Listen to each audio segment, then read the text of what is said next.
Hello,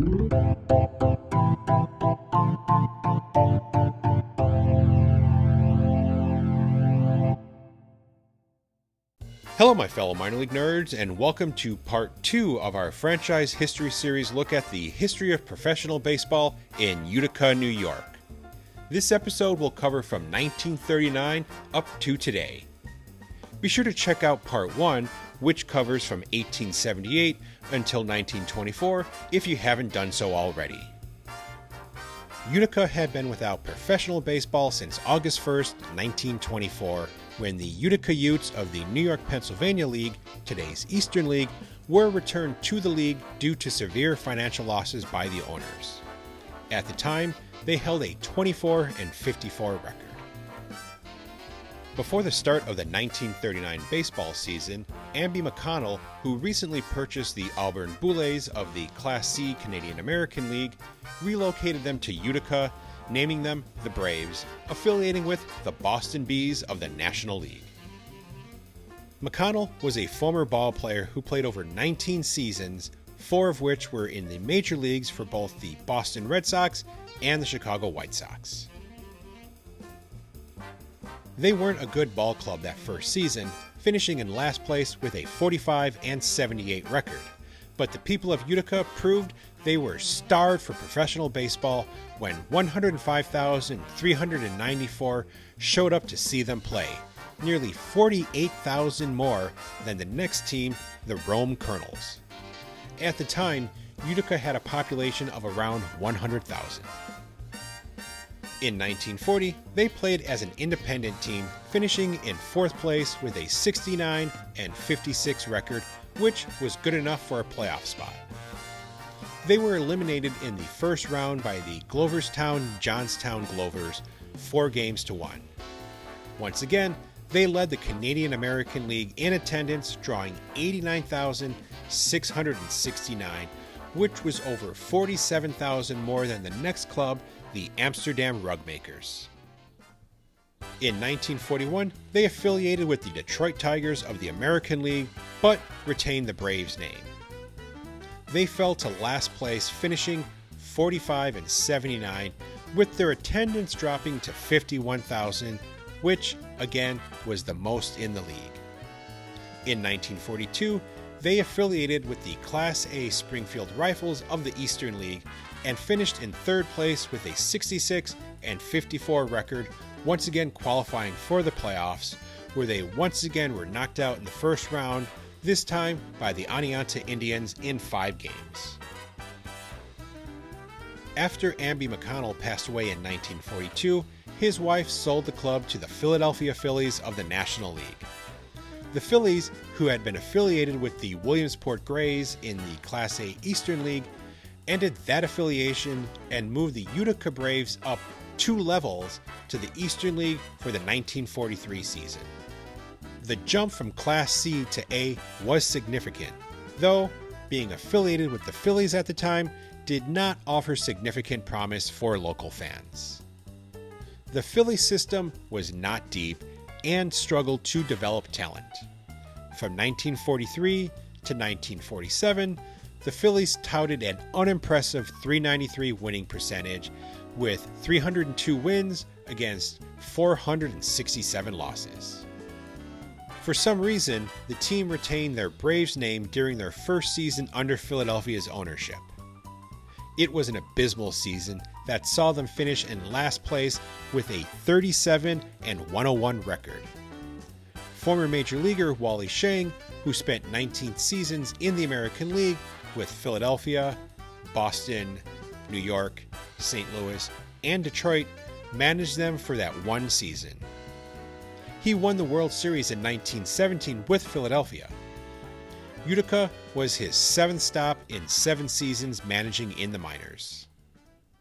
Before the 1944 season, the team was renamed the Utica Blue Sox. It's unclear exactly how the name came about, but was most likely due to the dark blue socks they wore.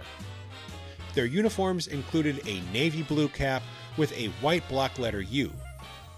They wore 2 uniforms that season, one with the name spelled out in cursive, along with a version that featured block lettering. Eddie Sawyer was hired to lead the team after spending the previous 2 seasons managing the Binghamton Triplets, also in the Eastern League. He would stay with them through 1947. In that first season, he led them to a 3rd place finish with a 69-69 record. In the first round of the playoffs, they defeated the first place Hartford Laurels 3-2, but fell in 5 games to the 4th place Triplets in the League Championship Series. The Triplets finished the season with a 64-71 record. They drew 86,802 fans, the 3rd most in the league. In 1945, Sawyer led them to the league pennant when they finished on top with an 83-52 record, but fell in 6 games to the eventual league champions, the Albany Senators, in the first round of the playoffs. Their attendance increased to 99,731, the 2nd most in the league. 1946 was a down year for them as they finished in 7th place with a 59-80 record.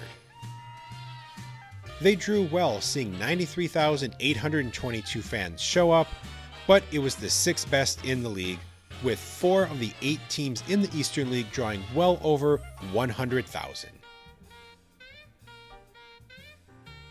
1947 was a fantastic season for the Blue Sox.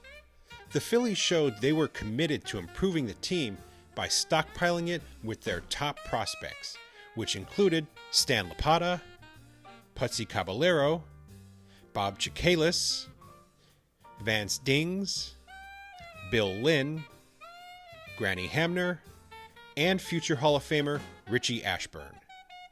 Ashburn, Dings, and Lapata all had played in Utica in 1946, with Caballero spending most of the season with the Terre Haute Phillies. He did play 1 game for the Blue Sox in that season. Hamner played 104 games for the Blue Sox in 1945 before being inducted in the U.S. Army on August 19th, serving for 13 months. Dings split 1946 between Utica and Philadelphia. He appeared in 45 games for the Blue Sox before being called up to the Phillies, appearing in 50 games where he hit .308, splitting his time between first base and the outfield. Spring training for the 1947 season was held in Kingstree, South Carolina. They scheduled 25 exhibition games, with them only being able to play 18, finishing 12-6. Fans in Utica loved their team so much that several traveled south to watch their boys play that spring. Since 1944, the Blue Sox had played at McConnell Field, which was one of the poorest ballparks in all of baseball. During spring training, the Phillies stressed their commitment to the Blue Sox and the city of Utica by indicating that they would build a brand new ballpark for the team. Their regular season began at home on April 23rd, with them hosting the Binghamton Triplets. Utica Mayor Boy Golder declared it Baseball Day in Utica. Early that morning, thousands of handbills were dropped from a plane over the city announcing the opening day ceremonies. The handbills included passes to the game, with a grand prize consisting of 2 season passes. City Hall shut down at 3:30. A parade was held to kick off the celebrations that was led by the Thomas R. Proctor High School Band, who also played the national anthem. Before the game started, Blue Sox manager Eddie Sawyer and Binghamton's manager, future Hall of Famer Lefty Gomez, both gave comments about their teams and the upcoming season. Dale Jones started for Utica, with James Schneibly, who was from Utica, starting for Binghamton. The Triplets took an early 3-0 lead, but Utica battled back to win 11-5 in front of 3,745 fans. The next game was rained out, as was the first game in Binghamton on the 25th. The Triplets' home opener was played on the 26th, with Utica squeezing out a 10-7 victory in 11 innings. The Blue Sox had several more rainouts in April, only managing to play 4 games, ending the month 3-1. The rain continued in May, affecting the entire Eastern League, with 9 of the first 14 Blue Sox games being rained out. The team estimated that they lost $3,000 just over $43,000 today due to all the rain. At the start of the month, several members of the team received some sad news. Their former manager, Ray Brubaker, who managed the Wilmington Blue Rocks in the Class B Interstate League in 1944 and 1945, and who had been managing the Terre Haute Phillies of the Class B Illinois, Indiana, Iowa League that season, collapsed in the visitors' dugout in Waterloo, Iowa, during the ninth inning of a game between the Phillies and the White Hawks, dying of a heart attack. Robert Chikalis and William Pless played for him in Wilmington in 1945, with James Ackert, Putsy Cavallero, Dick Coker, William Linderman, Stan Lapata, and William Pless all playing for him in Terre Haute in 1946.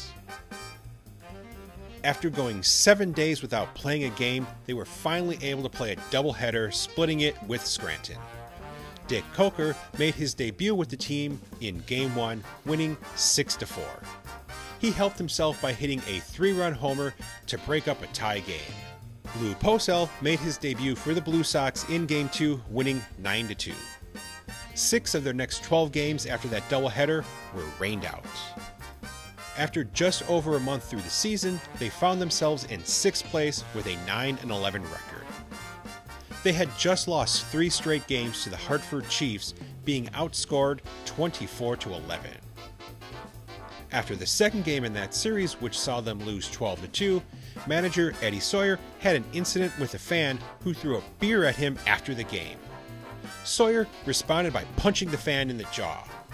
The fan later attempted to enter the clubhouse, but was stopped and escorted out by the police.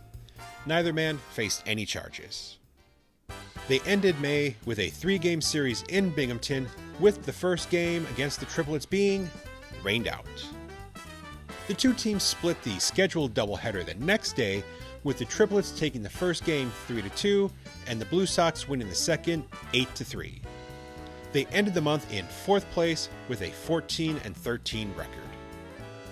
June was a fantastic month for the team. They began it on the road, sweeping the Elmira Pioneers in 2 doubleheaders and took 2 of 3 from the Williamsport Tigers. In the 7 games, they outscored their opponents 47-20. Rain caused them to play 4 doubleheaders in 5 days at home, taking 3 of 4 from Elmira and doing the same against Williamsport, with a 5th game against the Tigers being rained out. They outscored the Pioneers 16-3 and Williamsport 25-14. They went into Wilkes-Barre for a 5-game series, up 2.5 games on the Barons, with them winning all 5 games, outscoring Wilkes-Barre 30-9. The last part of the month wasn't as good, seeing them drop 3 of 4 to Scranton, 2 of 3 to Albany, and split with Hartford to finish the month winning 23 of 35 games, holding a 38-24 record, 2 games up on the Scranton Miners.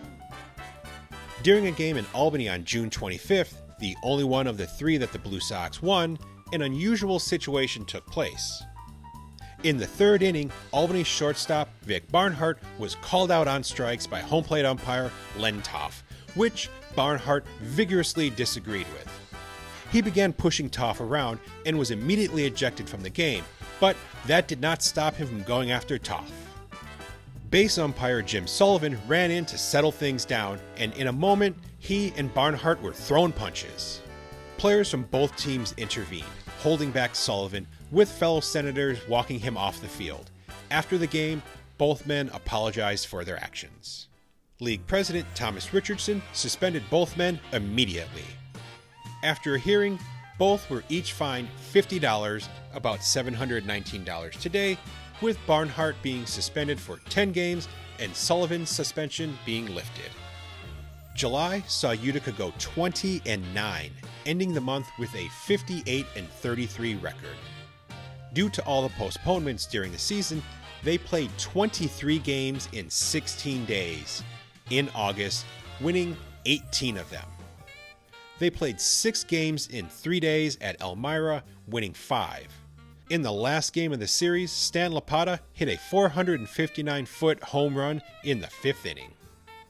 The Blue Sox won the Eastern League pennant on September 3rd in the first game of a doubleheader in Williamsport, beating the Tigers 8-4.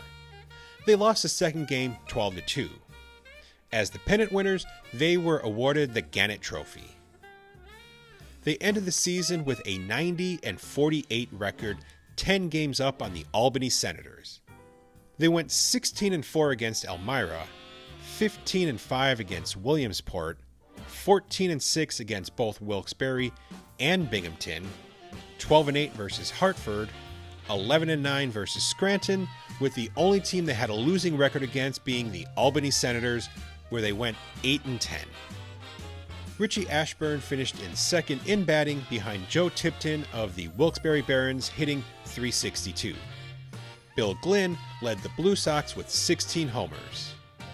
Ettore Gianmarco, who was nicknamed Yogi by his manager Eddie Sawyer because he thought he hit like Yogi Berra, led the team with 95 RBIs. Stan Lapata had 12 triples, with James Ackert hitting 40 doubles. Dick Coker tied Mike Garcia of Wilkes-Barre with 17 wins. They led the league with a .964 fielding percentage and a .287 team batting average, 1 point better than the Wilkes-Barre Barons, who they met in the first round of the playoffs. When the playoffs began, Utica Mayor Boyd Golder announced that the city was working on plans for a new stadium for the team, saying, "If Utica is to be the home of a championship ball club, we must have a stadium worthy of a champion, and we're working on it." They lost Game 1 7-6 in front of 4,865 fans, taking Game 2 9-3. In the game, they were one hit through 4 innings, with Stan Lapata hitting a homer in the 5th. That opened the floodgates, seeing them score 7 runs on 7 hits in the inning.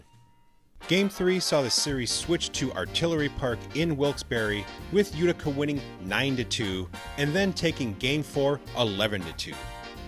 Wilkes-Barre took Game 5 9-6, with the Blue Sox winning the series in a rain-shortened Game 6 by a score of 8-4, pounding out 13 hits in the 6 innings played. After the series finished, the Utica Observer-Dispatch reported rumblings that the Phillies' vice president and general manager, Herb Pennock, was disappointed in the Blue Sox overall attendance figures, which caused angst amongst fans that the team could be leaving Utica. They drew 116,785 in a city that had a population of 101,951, which was good enough for 4th in the league. In the league championship series, they faced off against the only team they had a losing record against that season, the Albany Senators. It took the Senators 7 games to eliminate the Scranton Miners in the first round. The championship series was one for the ages. The first game was played at McConnell Field, with the Blue Sox having home field advantage, and they destroyed Albany 16-5, collecting 19 hits in the game. The Senators took an early 3-0 lead, with Utica tying it up at 4 in the 3rd. In the 5th, the Blue Sox blew it open by scoring 8 runs on 7 hits. Yogi Gianmarco went 5 for 5 with a double, 4 singles, and 5 runs scored. Every member of the Blue Sox lineup got a hit, with the exception of pitcher Lou Pocelle. Albany came back to take the second game 7-4 in 12 innings. Going into the 9th, Utica had a 4-3 lead, with the Senators tying it up in the top of the inning. In the 10th and the 11th, the Blue Sox had chances to put the game away, but they stranded 5 runners, with Albany scoring 3 in the 12th inning. The teams had 2 days off as the series switched to Hawkins Stadium in Albany. During the layoff, rumors began circulating around Utica once again that the Phillies may be contemplating moving the team to Schenectady, New York, home of their Class C Canadian American League team, the Schenectady Blue Jays, who drew 146,227 that season, while on their way to winning both the league pennant and the playoff championship. Philadelphia's farm director, Joe Reardon, tried to squash the rumors, saying that he had never given a thought to the matter. A crowd of 8,496 fans showed up for Game 3, the largest in Albany that season. The Senators struck first, scoring 4 in the first inning, while the Blue Sox scored 1 in the third. The Senators followed up with 1 in the bottom of the inning, taking a 5-1 lead. Utica took the lead in the 7th, scoring 5 runs to go up 6-5, with Albany tying it up in the bottom of the inning. Utica retook the lead in the 9th, scoring 3 runs, holding on to win the game 9-6 to take a 2-1 lead in the best-of-7 series. Game 4 saw a reversal of fortunes for Utica. Entering the 8th, the game was tied at 3 apiece. This time, the Blue Sox would melt down in the bottom of the inning, seeing the Senators score 4 runs on 2 hits and 2 walks, along with a few fielders' choices to win the game 7-3, tying up the series at 2 games apiece. For Game 5, the series returned to McConnell Field, with both teams exchanging the lead. Albany took the lead after scoring 2 in the second inning, with Utica cutting their lead in half by scoring 1 in the bottom half of the inning. Albany took a 4-1 lead over the next 2 innings, only to allow Utica to score 2 runs in the bottom half of the 4th and 5th, with the game being tied up at 5 in the 6th. Over the last 2 innings, Albany scored 8 runs, 5 in the 8th and 3 in the 9th, winning 13-5 to take a 3-2 lead, looking to end the series back at home in Game 6 to win back-to-back Eastern League playoff championships. Game 6 in Albany turned out to be just as dramatic, and was another one that went into extra innings. Utica took a 1-0 lead in the first, with pitcher Dick Coker helping himself out in the 3rd inning by hitting a triple to right. Richie Ashburn brought him in with a single to give the Blue Sox a 2-0 lead, but Albany tied it up in the 4th. Both pitchers took over from there, slamming the door shut for the remainder of the game. Coker kept the Senators from going any further than second, while Albany's Junior Walsh kept pace, giving up 3 hits and walking 3 after the 4th inning, all of which were stranded, sending the game into extra innings. With the game still tied up in the top of the 14th, Stan Lapata stepped up to the plate and did something every kid dreams of doing. He hit a 360-foot homer over the right field wall, giving Utica a 3-2 lead, driving a dagger into the hearts of the Albany fans. The Senators were unable to score in the bottom of the inning, with the series moving back to Utica for a deciding Game 7. The Blue Sox journey that season began in South Carolina in April, and over 5 months resulted in 97 wins, with it all coming down to one final game at McConnell Field. 4,007 fans jammed into the Orchard, which is what the locals called McConnell Field.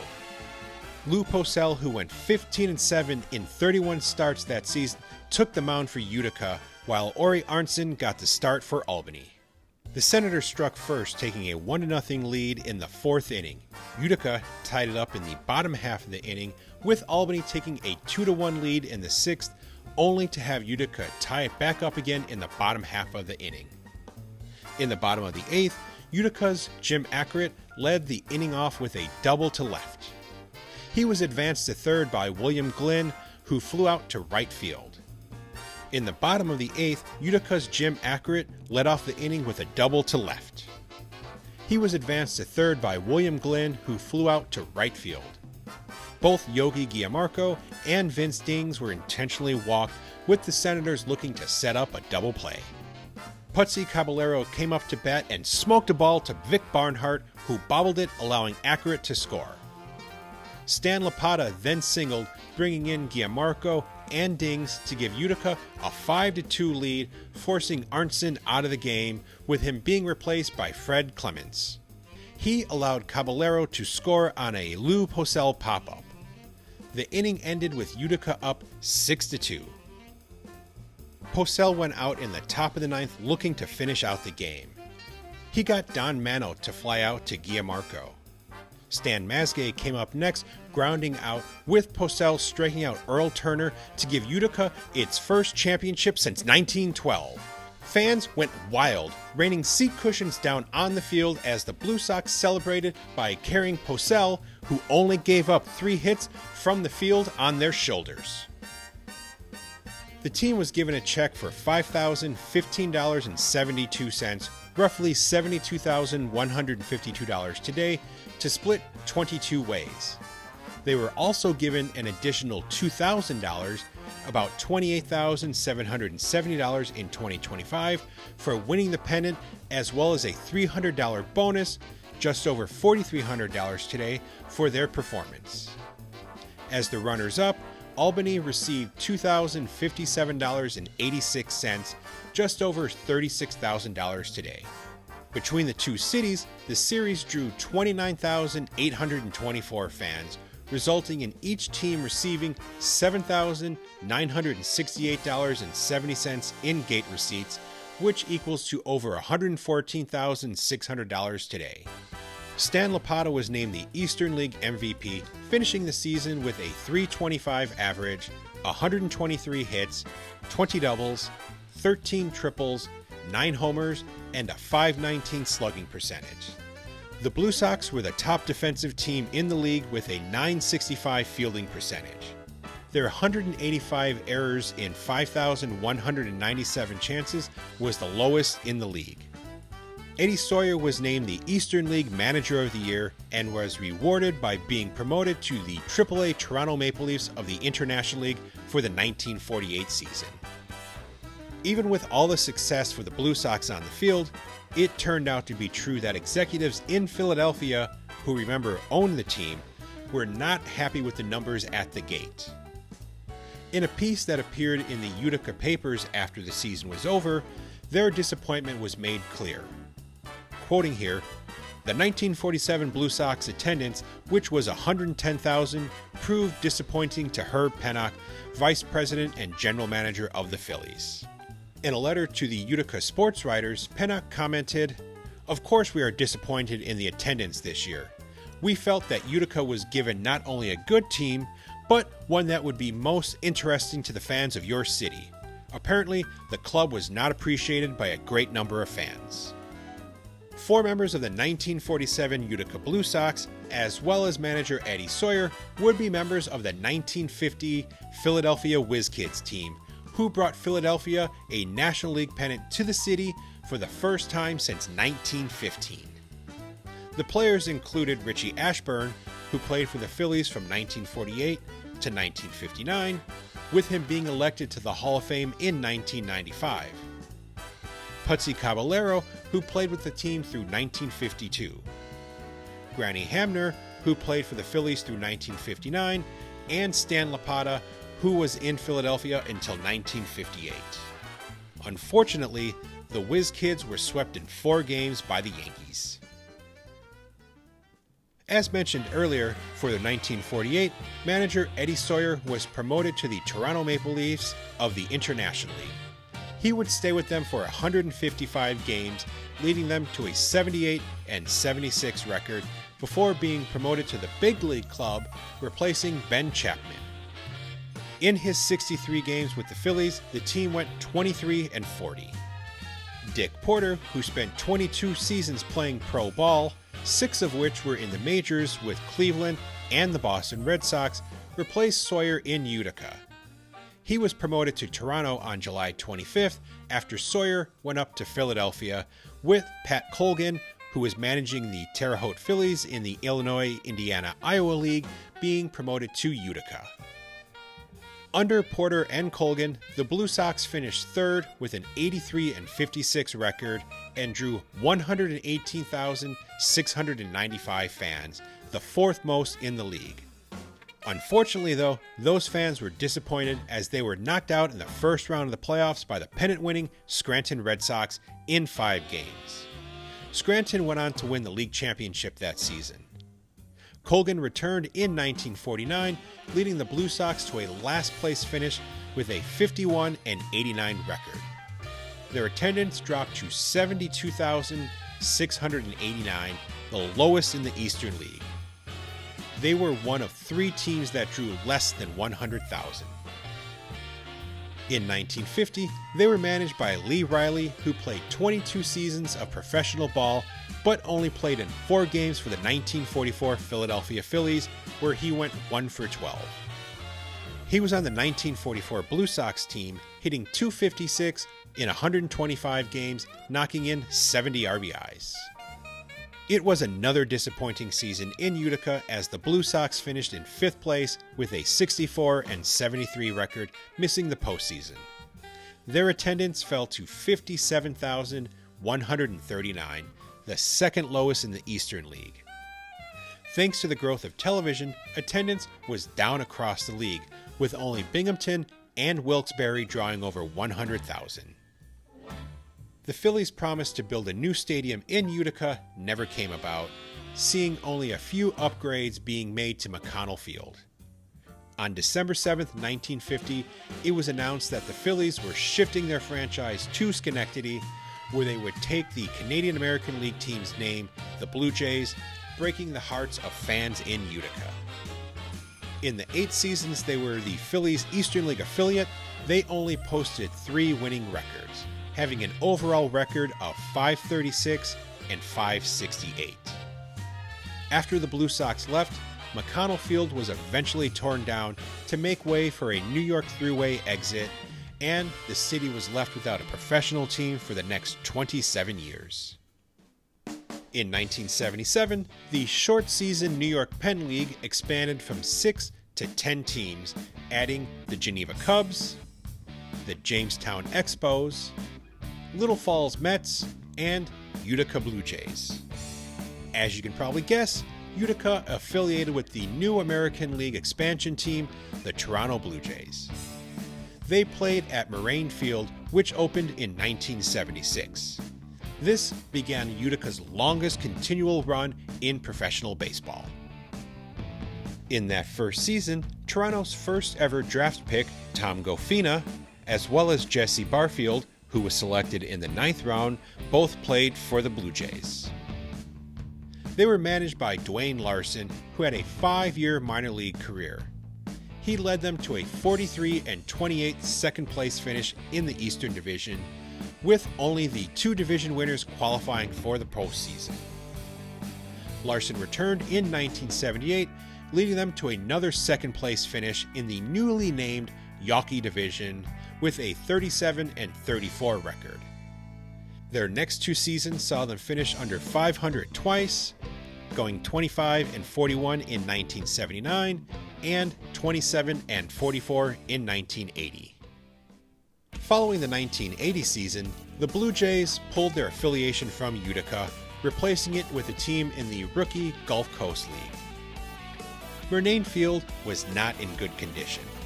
The playing surface was so poor that no major league team wanted to affiliate with Utica, leading them to playing as an independent co-op club for 5 seasons. Being an independent team isn't viewed as a bad thing today, but back then, it wasn't as much of a choice as a sentence.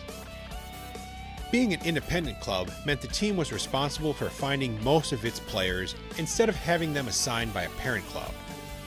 During the 5 seasons they were independent, a few MLB teams did supply players, with the team using tryouts to fill out most of their roster. Since they were no longer affiliated with Toronto, they adopted the old Blue Sox name once again. Shortly before the start of the 1983 season, Roger Kahn, author of the 1972 book The Boys of Summer, purchased a controlling interest of the Blue Sox for around $25,000. His purchase had the singular purpose of generating material for a new book. He had previously attempted to bring a New York Penn League team to Cooperstown, New York, to be named the Cooperstown Mets, but those plans fell through. He also attempted to buy into the Columbia Mets of the South Atlantic League, but ended up backing out. He also had plans to bring a New York Penn League team to Binghamton, New York for the 1984 season. Binghamton hadn't seen professional baseball since the Triplets left after the 1968 season. Those plans were dropped, though, after his purchase of the Blue Sox. He retained Jim Gaddis, who had led Utica as a player-manager the previous 2 seasons, to lead them once again. The team was made up of old and unwanted players who managed to surprise everyone by having an amazing season. They clinched the East Division on the last day of the season with a 2-1 victory over the Watertown Pirates. Pitcher Ray Moretti, who went 7-2 that season, struck out 12 Pirates. They finished with a 48-26 record. Their impossible run continued in the League Championship Series, where they faced off against the Newark Orioles. Newark took the first game 6-3, with Utica taking Game 2 4-2, and Game 3 7-0 to bring Utica its first professional baseball championship since 1947. In that last game, Blue Sox starter James Wright went the distance, only allowing 5 hits and 2 walks while striking out 8 Orioles. Rocky Coyle had a triple, a home run, and 3 RBIs, picking up 5 of Utica's 17 hits in the game. None of the 29 players who played in Utica that season ever made it to the majors, but several had great seasons, finishing in the top 5 of the New York Penn League in various categories. Don Jacoby finished second in the league with a .386 average, first with 105 hits, first with 22 homers, and first with 74 RBIs. Rocky Coyle finished third in the league with a .381 average, third with 99 hits, fourth with 16 homers, and fifth with 59 RBIs. Barry Moss finished fourth with a .359 average, second with 101 hits, fifth with 19 doubles, and tied for second with 66 RBIs. On the pitching side, John Seitz tied with fellow teammate Mike Zamba and John Boyles of the Little Falls Mets with 12 wins and finished fifth with 83 strikeouts. Zamba finished tied for third with a .232 ERA. Roy Moriarty finished second with a .219 ERA, first with 116 strikeouts, and first with 10 saves. Roger Kahn sold his interest in the team after the season, publishing his book about his experience running the team in 1985, titling it Good Enough to Dream. Only 4 players from their 5 seasons as an independent co-op team ever made it to the majors. They were Tom Romano, who played for the Blue Jays in 1981. He appeared in 7 games for the Montreal Expos in 1987.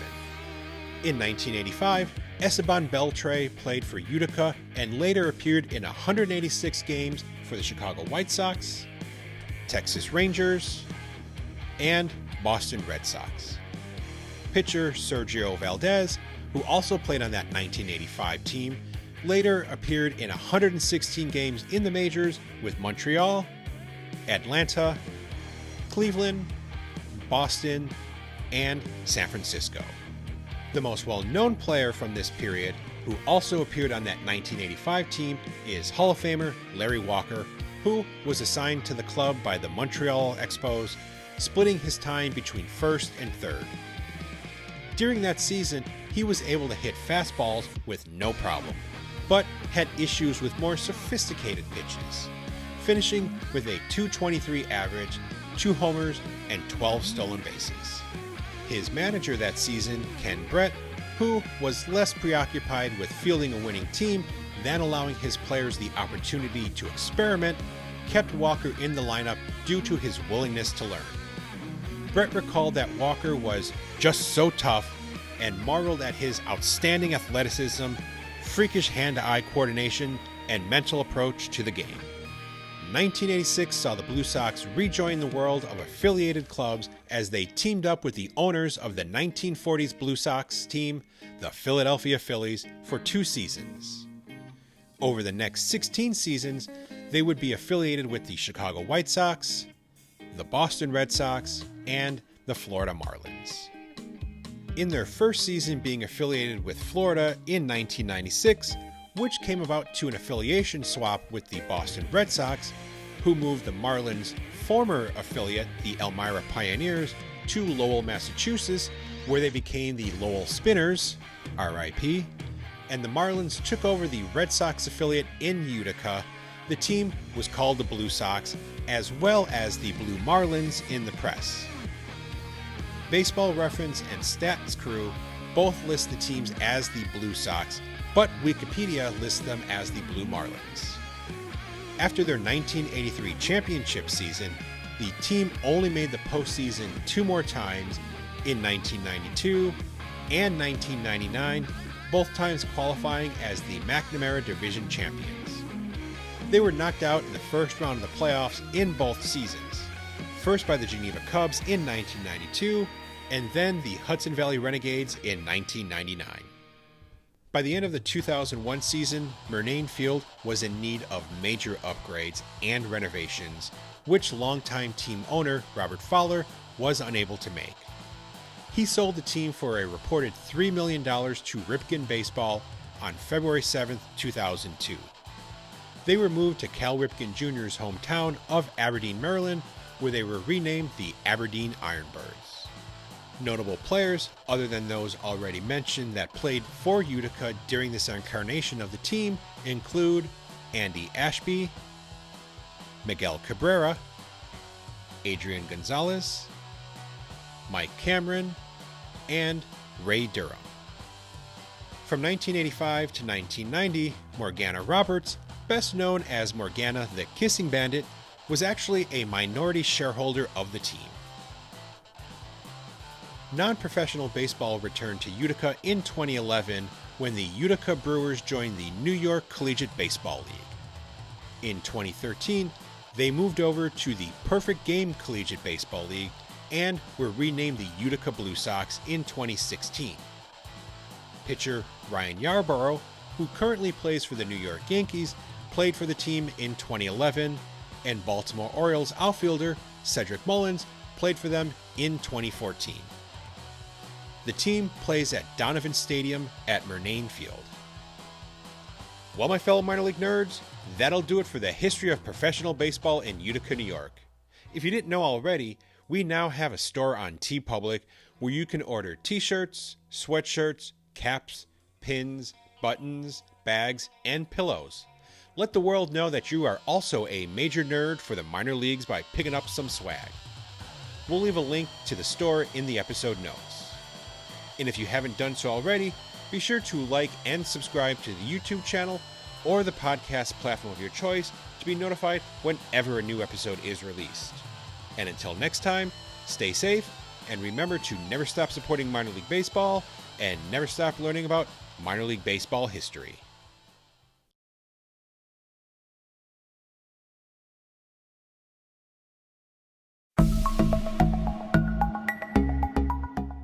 This podcast is part of the Curved Brim Media Network. Here are some of the other members of Curved Brim Media. Hi, this is Ed Rivera of the Dad Hat Chronicles. Join me as I interview people just like you and players, coaches, GMs on the path that led you to become a fan of the sport. I'm Paul Caputo, and on the Baseball by Design podcast, I talk to minor league baseball teams, designers, and other super interesting people about what these minor league baseball logos mean, and I talk a little bit about ice cream helmets. What's up, Bucketheads? I'm Anna DiTomaso, and each week on the Baseball Bucket List podcast, I speak with a different fan about their favorite baseball memories, what the game means to them, and what's left to check off on their baseball bucket list. Hey everyone, it's Eric from the great state of Kansas. This is Johnny from the New Orleans Baby Cakes Memorial Museum. And we are the Earn Fun Average podcast, where we talk to a variety of guests about their love of baseball and have fun doing it. America, lower your standards. Average is what we do best. This is Patrick and Corey of BaseballMapper.com, and we have made an interactive map to help highlight all baseball teams from the majors down to collegiate summer leagues. We want to bring you closer to baseball, so get on the site and find a team near you today. Hey guys, this is Patrick Larson from the Minor League Baseball Hat History Series, and in every episode I go through the history of minor league teams through my personal collection of hats. You can find me on Twitter at PatLarson1. I hope you guys enjoy. Learn more about Curved Brim Media at curvedbrimmedia.com.